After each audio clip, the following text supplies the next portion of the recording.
baby boy named Stephen Daniel Downs. Everyone called him Danny. So this was in a 5-year span. They had the 3 children. And then right after Danny was born, Steve and Diane got a divorce. Because Steve thought that Diane had been cheating on him. She was cheating on him. And Danny actually wasn't biologically his. So that was a big old Downs deal breaker. Yeah. That'll do it. Yep. So Diane was working at the U.S. Postal Service, and not long after the divorce, she was sent to be stationed in Cottage Grove, Oregon. And Cottage Grove is a lot like a lot of towns around big cities. People that live in Cottage Grove will probably say they live in Eugene. It's like right on the outskirts of Eugene. Shout out to North Pole, Alaska. Pretty much the same thing. You say you're from Fairbanks, but... That doesn't exist. Yes, it does. The North Pole. North Pole is a little town outside of Fairbanks. It's basically just houses and a Safeway and a gas station and some bars. You mean the Santa factory? The Santa Claus house is there. What? And right in... North Pole's really small. I lived in North Pole. And like downtown North Pole, like big air quotes, which is literally there's roundabouts. And I don't know why. But on one side of the roundabouts is a Safeway and Pagoda, the best Chinese restaurant ever. And like a strip mall of other places. Yeah. And then the other side is like a McDonald's and a Wendy's and an AT&T. And that's like it. That's a weird downtown. That's like it. That's North Pole. That, in a nutshell, that's it. But the streetlights are candy canes and... What? Yeah. There's like a gas station and coffee huts. But it's the same thing. Like, I don't say I'm from North Pole or from Eielson. I say like, I'm from Fairbanks. Right. Because people... Well, and same with me. I live in Tempe. But I say, I'm in Phoenix. Yeah. I'm from Phoenix. Well, not from, but... Yeah. Yeah. Same sort of thing. Yeah. You guys get it. Yeah. So, she moved to Cottage Grove to work for the U.S. Postal Service there. So Diane and her three children, Christy Ann, Cheryl Lynn, and Danny, all moved from Phoenix to Eugene, Oregon. And in Eugene, Diane kept in close contact to a man named Robert Knickerbocker. And Robert was a co-worker of hers in Phoenix, and it was allegedly who she had the affair with and conceived Danny with. But we're not actually sure it was him, but it was one of the guys she had an affair with, a married man, and it kind of fizzled out when she moved. But she was still contacting him.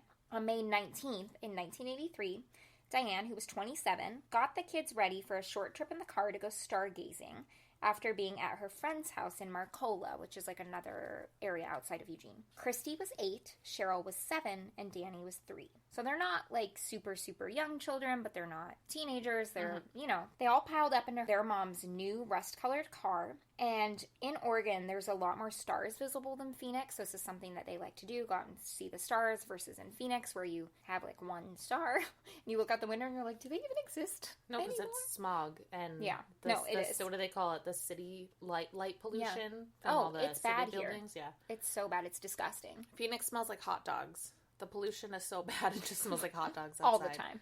If you like hot dogs, I mean... But once you've been here for like a year, you won't smell it anymore. No. It kind of goes away. Yeah. You get nose blindness. You don't mind. No, we don't mind. It's like a barbecue forever. It's really hot out and it smells like hot dogs. Not the good kind of hot dogs, though. I'm talking like the cheap 50-cent hot dogs that are part meat, part bird. Part birds aren't meat. We're not sure what's in them. There's some probably some plastic. There's probably some pieces from an old rug from someone's house. There's probably a shoestring in there. Ew! I want to gag thinking about hot dogs with shoestrings in them. I'm sorry. Everybody, shame on Caitlin for making us feel this way. So they drove out to a rural area of Springfield, Oregon. That is really bad. I'm sorry. It's gross, Caitlin. You do 2 burpees. Not the kind you enjoy. So Springfield is a lot like what we were just talking about. It's an outskirt of Eugene, essentially. It's another city, but they're connected. Yeah, that's where the Simpsons are from. Yes. No, it actually is, though. But they're from Springfield, Illinois, I think. No, they're not. What? The guy who wrote it is from Oregon. They're from Springfield, Oregon? Yeah. Mm-hmm. I was told it was Springfield, Illinois. We literally have Simpsons murals. The guy who wrote the show lives in Oregon. I didn't know that. It's not Illinois, it's Springfield, Oregon? Mm-hmm. Yeah. The more you know. Everyone close your eyes and imagine that star Giphy. The light bulb. Yeah. She was in Springfield. She took her kids. Something crazy happened, which I'll get into in a minute. But this crazy thing made it so, in Springfield, at the Mackenzie-Willamette Hospital, a doctor and surgeon named Dr. Stephen Wilhite got a beep on his beeper. Mm-hmm. Not sure what they called him. He got a beep on his beeper. He had just worked a long day at the hospital and had just made it through the door at home when his beeper went off, and it had a message that said, Get in here. We've got 3 children who have been shot. So Dr. Wilhite rushed back to the hospital, anxious with a ton of adrenaline. And he's given interviews about this before, and he said that he got the message and was like, I have no idea what I'm going to do with, like, 3 children who have been shot. Yeah. So at the hospital was Diane. Diane had brought Cheryl, the middle child, and she was dead. She had brought Christiane, who was in critical condition, and she had also brought Danny, who was the young 3-year-old, and he had also been shot in the back and was also in critical condition. And then Diane had been shot in the left arm. Diane told the hospital workers that a man had flagged her car down, so she pulled over, thinking maybe he needed help. And it was 10 p.m. and dark out. And she said, quote unquote, the bushy-haired man came up to her car and shot her 3 children through the window and then, like, sped off in his car. Dr. Wilhite took Christiane immediately to start operating, and then a different surgeon took in Danny, because they both needed operated on now. Dr. Wilhite at first thought Christy was dead because she had already stopped breathing. Her pupils were extremely dilated, and her blood pressure, like, wasn't even registering. However, Dr. Wilhite was able to save the 8-year-old girl, even though she had also had a stroke, because her blood pressure was so low, which I didn't know you could have a stroke because your blood pressure is low. I guess your body would just, like, spasm. Danny was also saved, but unfortunately the bullet had compromised his spine, so he was permanently paralyzed from the waist down, like the rest of his life. Oh. Yeah, it's very sad. At 3, too. Dr. Wilhite then went to let Diane know about Christy's condition. He was taken aback by Diane's responses and reactions. So nowadays we know that people's reactions in times of trauma aren't good indicators of guilt. They aren't good indicators of involvement, and they aren't good indicators of, like, actual emotional pain. Yeah, because like, you don't know how you'll react in that situation. Like, you can say, like, oh, I would be doing this, but some people just, like, panic. Yeah. Like, I laugh when I'm uncomfortable. Right. I mean, if you were to have this situation, like, maybe you'd laugh. Or when my grandmother died, I was devastated, and I was, like, pretty stoic and flat about it. Like, I was just like, I don't want to think about this right now. I'm going to think about something else. So she was super, super flat, and she wasn't crying at all. She was crying when she came in, and then she was stopped, and then she was on the phone laughing with someone, and, like, she was just acting kind of unusual. But it wasn't just her emotionless appearance that had hospital staff's radar, like, in full gung-ho-ness. She said a few things to the hospital staff that really made them be like, She said, boy, this has really spoiled my vacation. Seems like a strange way to say, yeah. She also said, because she had this new car, well, that really ruined my new car. I got blood all over the back of it. Okay, why would you say? Okay, Casey Anthony on steroids. Yeah. Okay, weirdo. So Diane also completely inferred by Christy's condition that she was brain dead. Like, Dr. Wilhite never said that. And it wasn't the case at all. Actually, she was not brain dead. But when Dr. Wilhite told Diane that Christy had had a stroke, Diane told Dr. Wilhite to, quote, pull the plug. So she was, like, saying all this weird stuff that they're like, no, Mom, really? Yeah. Come on, all 3 children and one is definitely dead? And the other one's paralyzed? Like, his reply to her then was, quote, we don't know that, her being brain dead. She's doing well, and I'm not going to pull the plug. So Dr. Wilhite was actually so concerned by Diane's behavior and had such a bad feeling about it that he found a judge that night and made him and another doctor Christy's temporary guardians, because he was like, there's no way, even if she was magically better tomorrow, she can't go back with this she's person. just going to make them pull the plug. Or, yeah. And he just had a terrible feeling. So when Christy woke up and came to, the doctors noticed a really strange trend. So anytime Diane went into her room, Christy's heart rate would go through the roof on the monitor. And she couldn't talk at this point because the stroke left her without speech, but she did regain it back. Not completely, but that's mostly. A big, like, telltale sign, like, her body was telling them. Her heart rate would just skyrocket, and they'd be like, okay, Diane, please leave, like, we need to, and then she'd calm down as soon as her mom left the room. She was terrified. Yes. So at the hospital, Diane made a phone call when she had brought the kids in to her old fling, Robert Knickerbocker, which is when hospital staff said she had been on the phone laughing and stuff. He was married. She seemed to be talking on the phone super casually to him. Diane was not an immediate suspect, but because of these oddities, investigators' ears, like, perked right up. And then her story didn't match what the forensic evidence actually showed, so police were, like, really like, well, she seems to be not really telling the truth, because that's not what our forensics are showing us.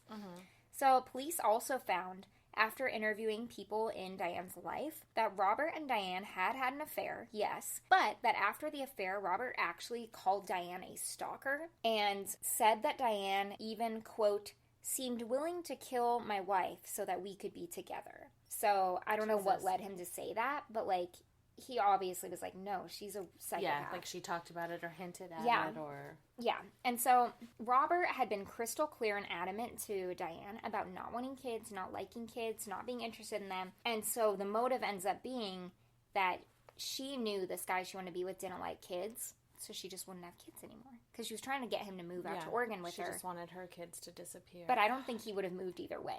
Like, he thought she was a stalker. Send them back to Steve. I know, give them back to Steve or something, which is what you just said. I'm just gonna say what you said. So Diane also claimed that she sped towards the hospital when the kids had been shot. However, multiple witnesses said that they saw her car, which was like a car that stood out. It was like a rust color. It was new. It was kind of fancy. They saw her car going 5 miles an hour the entire way to the hospital. Multiple people said, yeah, she's speeding. She was going super slow. Is it 5 miles an hour?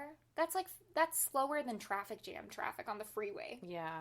5 miles an hour. She's not trying to get there. No. Diane claimed the man had shot through the window at the kids, but forensics also didn't line up here with how the gunpowder, I guess, looked on the car. So Diane ultimately took the police to the crime scene to walk through what had happened that night, and they found 22 caliber bullet castings, but no weapons. Police interrogated Diane in the coming months multiple times, and they got even more suspicious when she changed her story and varied it different times throughout the months. And this was when police were like 100% sure she was responsible. Changing the story is always like a big... Yeah, that's a big red flag. That's like the biggest. And then the other thing, which isn't always a red flag, but in her case it absolutely is, she was going on like talk shows and stuff, like local news stations, and like joking with the police, with the journalists, and like laughing and kind of making light of the situation, and seemed to really enjoy the fame, which is just kind of, They talked to her ex, Steve Downs, who informed police that Diane had a .22 caliber pistol.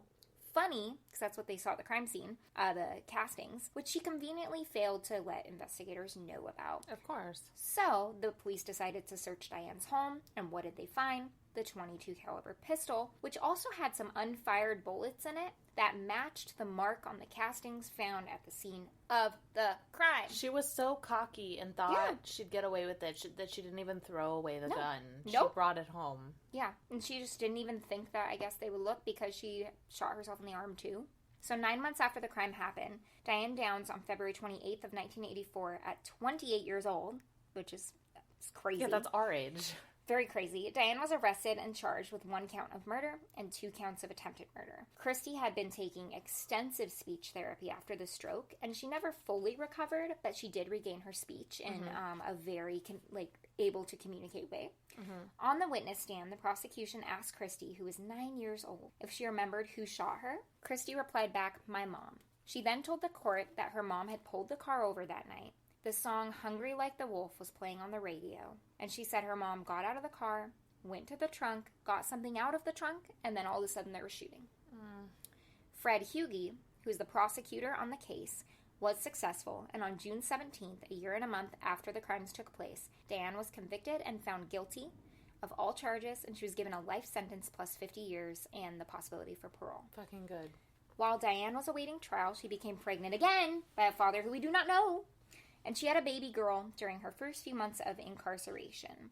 She decided she wanted to name the baby Amy. The baby went up for adoption. She was incarcerated, and they didn't know who the father was, and the baby's name was actually Rebecca, is what the family named her. Good. Don't give her anything. No.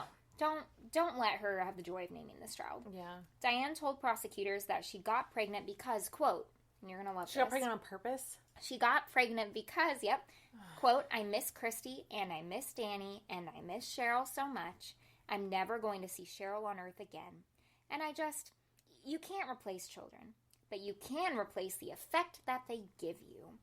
And they give me love, they give me satisfaction, they give me stability, they give me a reason to live and a reason to be happy, and that's gone. They took it from me, but children are so easy to conceive."